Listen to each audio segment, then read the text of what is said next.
from the All Indiana Podcast Network. It's time for real conversation about the real issues that affect our communities. Poverty, education, equality, and more. This is Real Talk. Real Talk with Reverend Charles Harrison. Welcome to Real Talk on the All Indiana Podcast Network. I'm Reverend Charles Harrison, and on this episode, I will be talking about education, and I'll be talking with Reverend Terry Webster Sr., who is the board president of the Pike Township School Board, and we will get into this very interesting discussion about education, particularly in urban cities. Welcome to Real Talk with Reverend Charles Harrison, and I hope you had a wonderful Thanksgiving. And I am so honored today to have the president of the Pike Township School Board, but he's also a very good friend of mine, the Reverend Terry Webster Sr., who is also the senior pastor of New Corinthian Church on the northwest side of Indianapolis. Pastor Webster, welcome to Real Talk with Reverend Charles Harrison. Well, thank you, Reverend Harrison. Certainly, I couldn't think of a greater place to be for the next so many minutes other than with you, my friend and my brother, as we have Real Talk. Now, Real Talk may not be. Oh, he's getting started already. Yes, real Talk may not be what some of us wanting to hear, but at least I'm here to have Real Talk. Well, let's talk about education, and particularly, it is a topic of conversation nationally when it comes to the whole issue of urban education, particularly with public schools that tend to have a much larger number of minorities, particularly black, and there is the conversation about the education,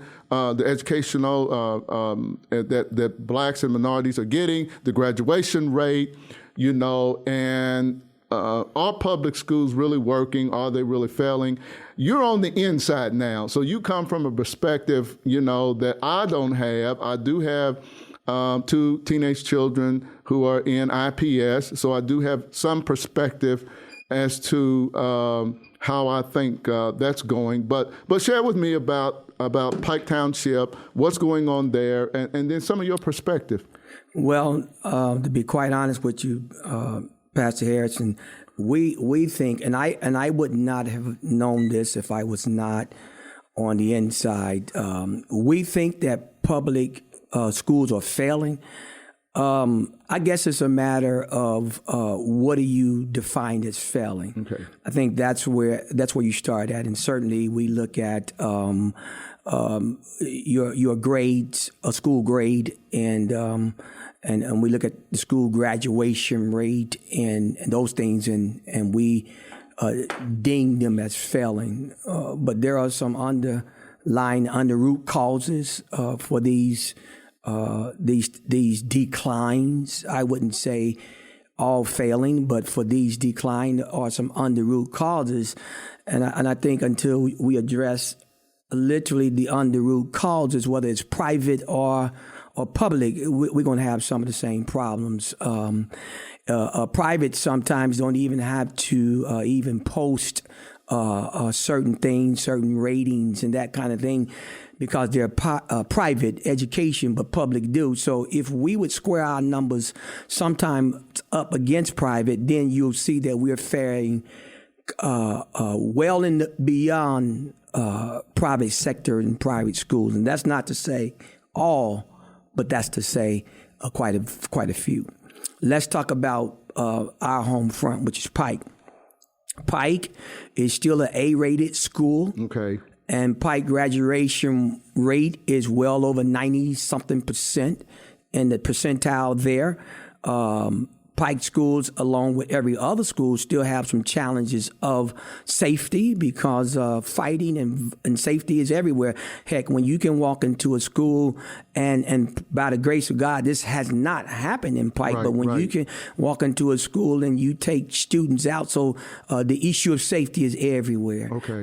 As it relates to urban schools and urban school development, really we believe that a person should have a choice as to where they send their children.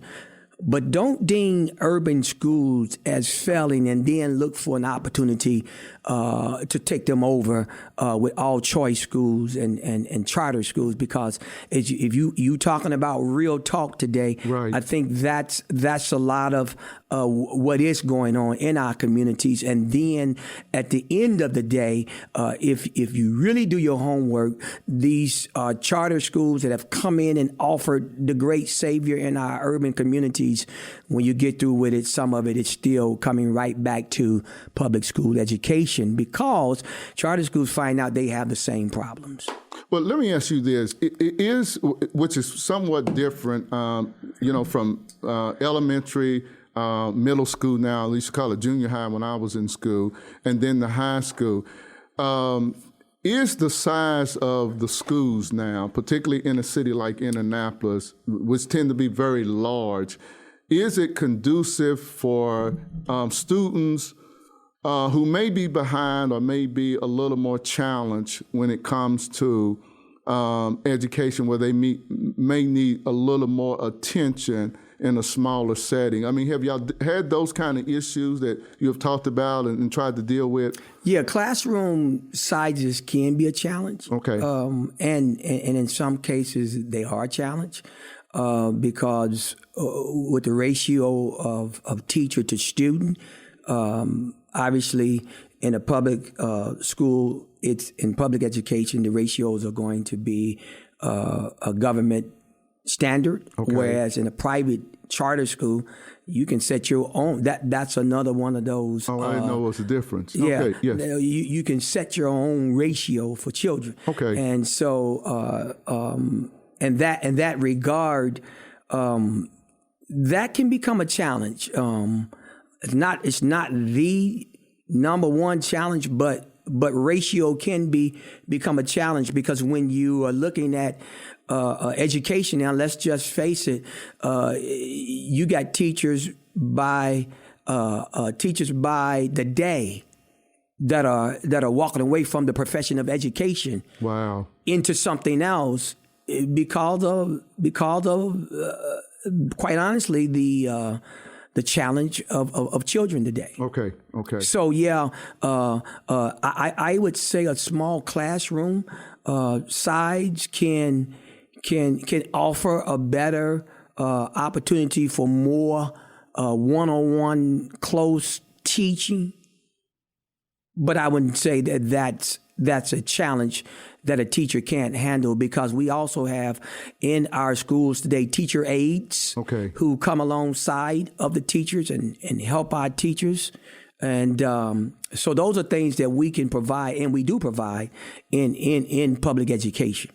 So at what grade in the process of education do students you tend to notice are having a problem? Is it the elementary level, the middle school level, or high school? And then if a child is struggling at the elementary level, what can be done to help that child maybe catch up, if possible?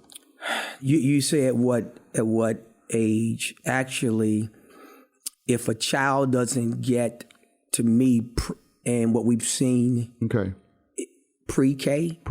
If a child is not starting out in pre-K, which teach a lot of advanced subjects, for example. I'm not just talking about something I know. When I'm hearing, I'm talking about what I know. Right. We ran a academy for 13 years, and our pre-K children, when we let them go and they went into public education, they was further along than any child that did not start with pre-K. So really an issue could be, and I wouldn't say an issue, I would say a child you could begin to discover that a child is behind right there at pre-K, but you can catch them up to by tutoring and seeing where they are behind that, and then offering tutoring, come alongside of them. If the school doesn't offer it, that's what these after-school programs are for, is to offer the tutoring to help bring the child along. A couple of the main things that I think that across the board, United States period, have had challenges with and that's reading and math. Right. English and math. Right. And so those are your two things that your subjects that you certainly want to make sure that your children are up to par on is the reading and the math. And that's been not just a urban school issue, that has been a country issue. Okay.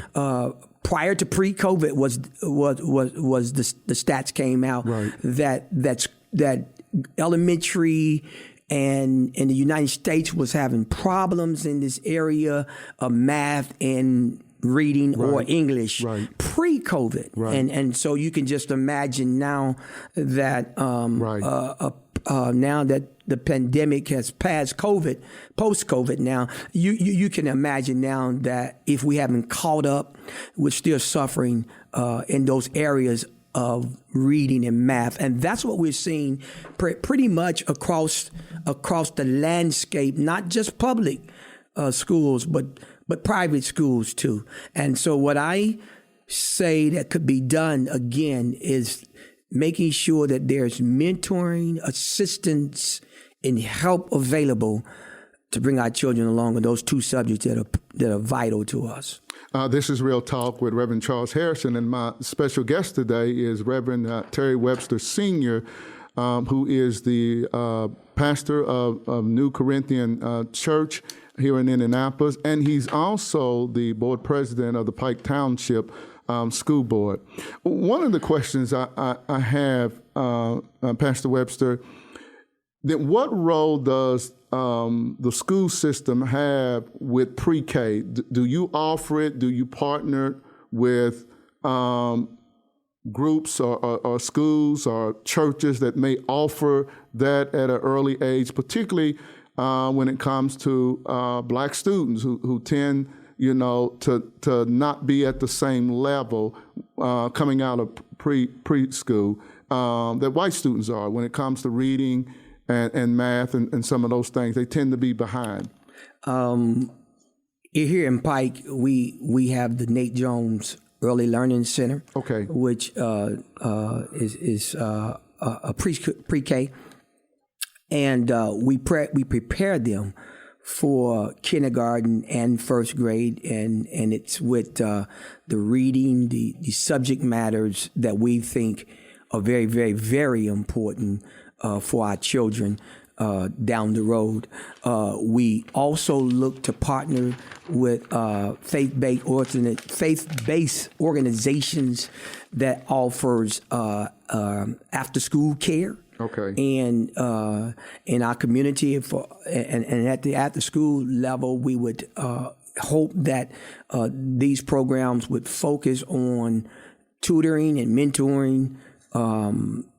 If our children are having problems with their reading, their math, we're hoping that these organizations can come alongside, apart from school hours, to help our children get up to par and catch up in these areas. So these are the things that we're wanting and do to help our children along with the math and the reading, again, because that's so crucial in our community. So Pastor Harrison, that's what we're doing in Pike. One of the, me and you were having a conversation prior to the podcast, and I was sharing, about my two youngest children. Two older children did very well in public school. Terrell and Shayla. One went to Bing Davis and one went to Broad Ripple, so they did very well. Jeremiah, my third oldest child, probably did a little better at Building Blocks Academy, and probably it was very strict, a very old school.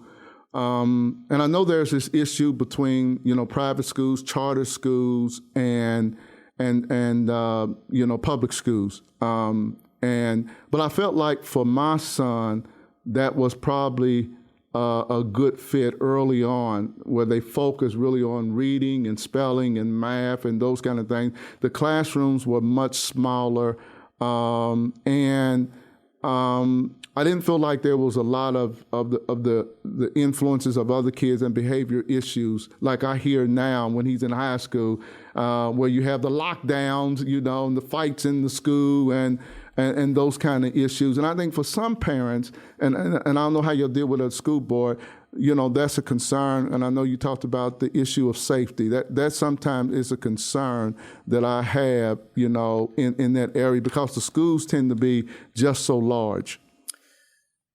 That's a whole podcast. That's Harrison by itself. Right. It's a whole subject matter. Okay. By itself, it's a sensitive subject. Okay. But it also is a real subject, and it's a real conversation that should be had. You never want to demoralize, demeanor any parent that feels that this is what's best for my child. Right. So you never want to do that. You want to encourage any parent that feels that they have a better option for their child. You want to encourage them in that direction. But at the same time, you don't want to stifle the opportunities for that child to get the whole experience of learning. Mm-hmm. Some things is not just educational learning. Right. Sometimes it's learning how to cope with an environment. Let me go back before I come back around. Okay. So my children attended private school after they went to public school. As a matter of fact, let me back up. They didn't do the public school. I moved my son my son went to private school all the way through. Okay. My daughter, I moved her over to Pike. Okay. Her sophomore year, because I knew that my son would fare better in a smaller setting. And then given what I knew what was best for him, it wasn't that I thought that the schools were bad. Right.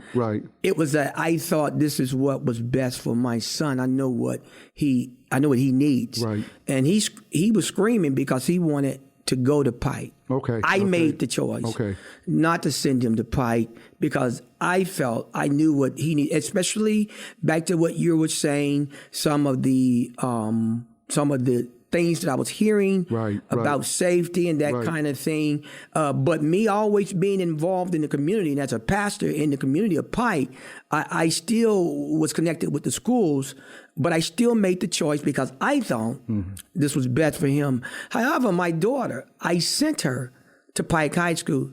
The regret that I have is that I did not send my daughter to Pike High School all 4 years, because when I got over to Pike, and this is a typical story of what you hear sometimes. It's not all true until you find it out. Right. Now, my wife was quite the different person because she was like, "No, I want to send him to Pike because it's a good school." And I never said it wasn't. Right. But I just knew what was best for T. Right. And then Morgan, we knew what was best for her. So when we pulled Morgan and sent her to Pike, my regret was that I didn't send her earlier. Okay. Because I knew my child, and I knew that she could adapt. It was what we put in her. Right. It was her foundation. So when we talk about that, if if you know that your child has a solid foundation, you know your children, and you know they have a solid foundation, you know they're going to be all right, and that you can feel comfortable sending your child to the public schools, regardless of what you're hearing, because you know, and I've learned this now, you know that they're going to be all right, as long as the education is A and excellent. Your child can survive anywhere. Now, what was the next one you asked me? 'Cause I want to transition. Well, the other one I asked you was, you know, let me phrase it this way: the public schools get a bad rap. Yeah. Is what people say about them true? And if not, why not? You know, the rap that they get them is not a good place for education. They're not doing a good job educating kids, particularly Black kids, Hispanics, other minority children. Okay. Yeah. Go. Yes. So you didn't came another way on this. Yes. So coming another way. So I would say, and I can speak for Pike because we are embedded in Pike. I would say that safety, public safety, every school have their challenges as it relates to the fighting and those kind of things.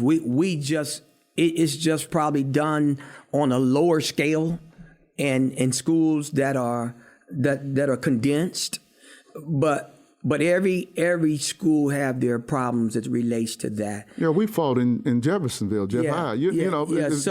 So now, I believe that before a school can be, or a district can be excellent in education, I believe you have to get these things under control. Okay. Otherwise, you come to school with distractions. Okay. And the children is distracted by a lot of the fighting and those things, and not just fighting, but other things that could go on in the public schools.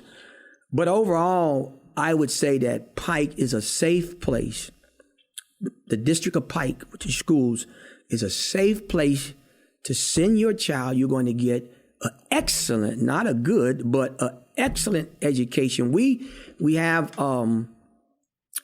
your robotics. We have your aircrafts. We have all of the technologies, aeroscience, and we have all the things needed for a child, a family, and their children to be successful in public education. So sometimes don't believe all the hype that we're seeing that public education, urban children are suffering and Black children are suffering in public education, because I don't believe that to be so. As a matter of fact, let's go back and brag on Pike for a minute.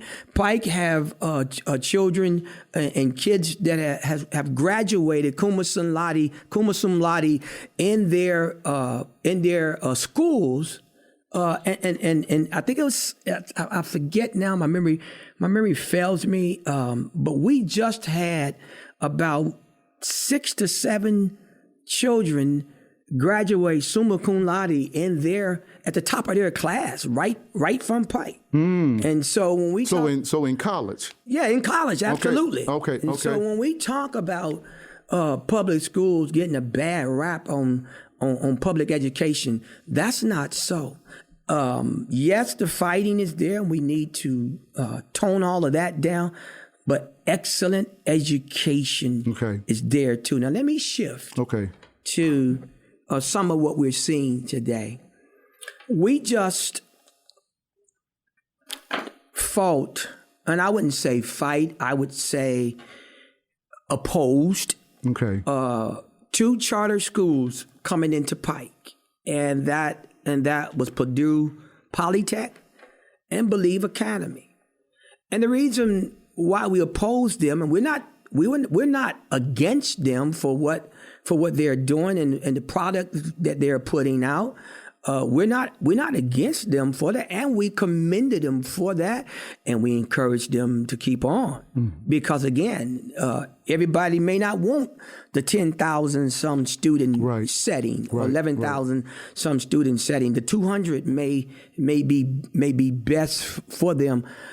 But don't come into our district and point out all the negative and bad things that you think we're not doing to say that this is the reason why we want to come into this community, because now I think the message is shrewd. And obscured. Okay, so then they want to bring the charter schools into Pike because there was something lacking, they felt, in Pike High School, so that they would be able to offer something different for students in Pike? Absolutely, but what we heard at the hearing and what we heard at the board hearing was this. Okay. There's nothing lacking. Everything you want to bring into Pike, we're already doing it, and we're doing it at an excellent level, and we'll continue to do it at an excellent level. The bottom line is this. If you coming in and you asking us for 100 students, and then the dollar follow the student. Okay. And you're asking us for 100 students. The bottom line is that's $500-something thousand that is taken away from Pike's budget and given to a charter school to do the same thing that we are doing. Now you take that $500,000 away, and then there goes the salary of an art teacher. There goes the salary of a music teacher, a band director. And these are, and our estimate, these are condescending ways of weakening public schools and public education. Because when you take the dollar away, then unfortunately, Pastor Harrison, you can't afford to pay the art teacher, or you can't afford to pay the music teacher or the band teacher. And so we believe and we see that these are ways that our public education is under attack, because it's a matter of taking dollars away. You know yourself, if a child is not exposed to the arts and the musics, that's a part of your development. It's not all reading, writing, and math. Right. That's a part of your development. So we see undertones and ways that sometimes our public education is under attack. And sometimes if we just take and give that dollar amount to that school, that public education, that can also increase more salaries and help more public education schools. But a question I have there, this is Real Talk with Reverend Charles Harrison, and my guest today is Reverend Terry Webster Sr., who is the president of the Pike Township School Board. My question is, if there were additional state dollars that did not take away from public schools, would public schools be open to offering a different, particularly high school, a smaller setting for students that need more attention in their development or specialization in their schooling? I don't know that public schools would be open to offering a smaller, and I can't speak for them, a smaller environment is what you're talking about. Right. I don't know that they would be, and it depends on what type of environment, a small environment you're talking about. But I certainly know that if dollars were not sometimes an issue, it would give us opportunity for better teachers' salaries and more teachers. Because one of the things I do believe, Pastor Harrison, a while back when we had the COVID, and we were talking about, actually we weren't, but government were. Right. They were talking about the essential workers going out, and they labeled them as doctors, firemen, public servants, policemen, which actually is true. But I believe that they missed two quote unquote professions. One, I wouldn't say it's a profession. One, I would say a calling. But today, certainly. but today they say it's profession. I think we missed the mark in two areas, and that is in education. We didn't include our teachers as essential workers, and nor did we include clergy that's as essential. That's true. And you had two two people that without them, so goes society. Right. Because oftentimes clergy are the first ones to have to speak to this family, even during the COVID crisis. Right. And then you have the teachers who have to become all things to our children. Some have to become a mental award for them. Others have to become parents for them. So when we talk about public dollars, I think that that teachers should be at the top, along with doctors and lawyers and all, as it relates to public education for our children. I think it's a shame sometimes now where teachers are at as it relates to education now and their pay. Now let's go back to. Well, I want to ask you something about charter schools. Because I'm on charter schools. Okay. So as you finish that thought, clarity: are charter schools considered public schools or private? Charter schools, it just depends. Okay. In many, they're just what they are. They're charter. Okay. And so they're choice schools. I have a choice to go to. Funded by the state. Funded by the state. Okay. All right. So. Okay. So you. Right. You put your own determination on that. Okay. But they're funded by the state. Okay. So they're supposed to be public. Okay. With a choice, but you put your spin on it. So let's go back. One thing charter schools are not held to, and that is, in some cases, the standard that public schools are held to, as it relates to teachers, as it relates to sometimes credentials and those kind of things. Some choice schools are not held to that. They can, they can teach at different levels, if you would. So, and don't get me wrong, I'm not opposed to no one sending their child where they think that it's a best fit for them. But what I am opposed to is shutting down public education because you're putting the myth out there that it's failing.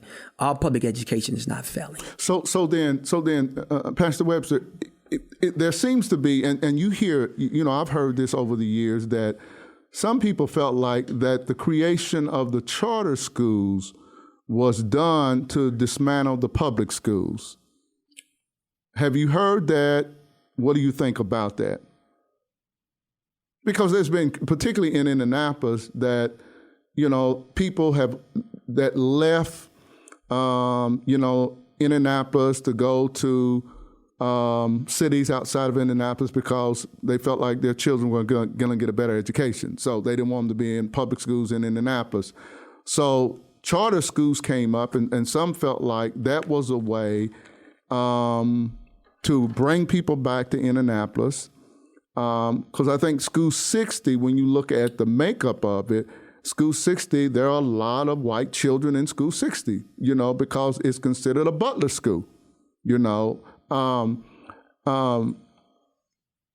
I don't know if it's considered a charter school or what a magnet school. I don't know what the difference is between the magnet and the charter school. But some felt like, and I've heard this in my conversations, that they felt like, and while they were opposed to charter schools, they felt like they were being created to dismantle public schools. Well, I won't speak to that. Okay. Because that has legs on its own. I do know that as you apply for certain schools, choice schools, that the charter usually says that you reserve the right to choose without discrimination. Okay. But I do know that there has been some discrimination in selecting these children because Lil Pookie and Lil Bebe, you seem not to take because they have lower test scores. Right. Lower, high behavioral patterns. Okay. These are students that are really just glossed over. Okay. Because you are perceived to be an at risk because of your behavior, and then when I look at your test scores, they don't. And so we can, what we say in a non-discriminatory way, select, but yet some of these schools pass these children over, and they still left in the public schools. Right. So I think that these are things that parents should be aware of. Right. As they make their choices to send their children to certain schools. I don't know that they were created to dismantle public education, but I do know what I see, and what I see sometimes those with I would say probably need the most attention. I would say probably need the downsizing in classes. Sometimes they're still glossed over for our best and our brightest, and that raises a concern for me. So how does a charter school get started? Is it? I know under Mayor Bart Peterson, they came up with this concept of the charter schools, and is it approved by a board from the city that the city establishes, or does each township determine that? No, the charter have to make an appeal and application to the city. Okay.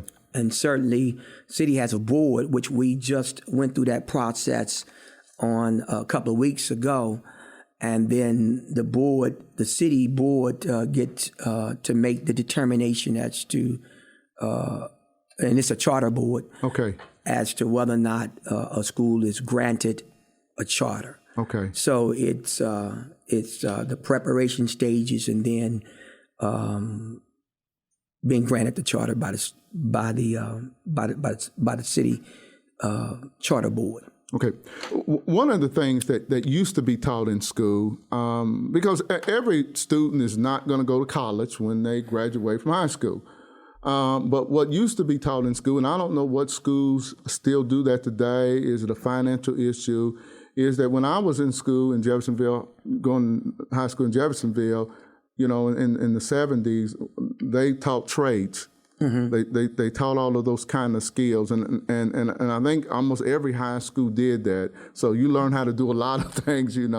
Are schools doing that now? And if not, why not? And what are some of the barriers if they are not teaching that? Yeah, thanks, Pastor Harrison. That's a good question. But before I go there, how much time we got left? Because I want to be able to hit a few things. We got about 10 minutes. Oh, gosh. So God. Well, go ahead. Well, we go longer. Yeah. So let me just, as it relates to public education, and then come back to your question. What I would encourage as we talk about public education, I still say that much of the child's learning has to do with early childhood learning in the home. Okay. Because if the home began to set principles around how that child should act and how that child should behave, and that's done prior to pre-K, and get that child ready for pre-K, I think that any child could have a great experience in public education, providing public education have excellent teachers, a great mission, and great safety mechanisms in place. I think public education can continue to soar to higher heights. And one of the things we're planning to do is do just that in Pike. With new leadership in place, we're looking to go higher in our public education. Trade schools are still a part of Pike High School, and I would say Arsenal Tech High School, and these places. Trade school is still it's still a part of these schools. We have at Pike, just so you know, we have at Pike partnerships with, and one of our major partners is Ivy Tech. We partnership with Ivy Tech, and you can leave Pike with almost a 2-year degree heading into Ivy Tech because associate. That's what I'm trying to say. Associate degree, yes. Heading into Ivy Tech because of the trades and beauty shop, barbershop, technology classes, all these things that we offer that trade schools are looking for. So, and Ivy Tech is a heavy partner along with at Pike to offer these opportunities, because as you just stated, every child is not fit for a 4-year university. They don't want to go to a 4-year university. That's right. So therefore, we partnership with people like Ivy Tech. And let me just say about Ivy Tech real quick here. It's 40%, 50% African Americans, blacks that are at Ivy Tech, Hoosiers that are benefiting from Ivy Tech. We have major partnerships with for scholarships with places like Lily's, Pepsi Cola, One America, and others wanting to hire graduates from Ivy Tech, which if they partner with their public schools and be pointed in that directions, you can earn a great career there at Ivy Tech, and that starts with partnershiping with public education. So in the partnership with Ivy Tech, do they come to Pike High School? Does Pike High School take the students to Ivy Tech? No, Ivy Tech comes to Pike High School. Okay. And offer programming and offer services right there at Pike High School. Not only that, but I'm almost sure that they're offered at every other public school too. But not only that, as it relates, Pastor Harrison, to our community, because education, you and I both know that education is the vehicle out of poverty. Right. That's right. So as it relates to getting on the pathway to success, it starts with education. I teach in the correctional institutions, and these men are looking for new starts. That starts with education. Let's just say, and you, I don't know, but let's just say you are part of the 10-Point Coalition. In fact, you're the face of the 10-Point Coalition. Right. And let's just say these that we're helping have been removed from high school. Right. We want to encourage them to still think about education, and Ivy Tech is a place that is willing to come alongside of anyone that the 10-Point Coalition a point in their direction to give scholarships to help on a pathway forward to a better future. That is awesome. There is so much that we can talk about when it comes to this issue. We got to do this again and come back, and maybe we can have some. I know you talked about maybe bringing someone in from Ivy Tech to have this conversation, because there's some other questions I have, and I think I've learned some stuff today just talking with you that I was not aware of, and I think it's important that we get this out to the community, because a lot of what you hear is not factual, and we need people like you who are a part of the school system, to kind of educate the public on what's really going on, what's really being offered, and to dispel some of the perceptions that are out there in the community. I would love, Pastor Harrison, to continue this conversation, because in continuing this conversation, as you said, we begin to educate our people with facts, and not just fiction about public education and the need of it. I was listening last night, and they were talking about legislators as they legislate in January. Public education again is the aim in terms of reading and math and what should be taught as it relates to race theory and all that. I just saw that again last night. So I want to have these type of conversations around education and how we can better it. Well, thank you so much, Pastor Webster, for joining me today on Real Talk. I'm Reverend Charles Harrison, and this has been Real Talk. Join me next time as I bring more real talk about the real issues that affect our communities here in Indianapolis and across the country. Be sure to subscribe to this podcast and share it on Facebook and Twitter. Thank you again for joining us today in this conversation, and I pray that you have a blessed and awesome day. This is Reverend Harrison. This is Real Talk with Reverend Charles Harrison. Be sure to like and subscribe to this podcast. And be sure to check out other great podcasts on the All Indiana Podcast Network. Online now at allindianapodcast.com.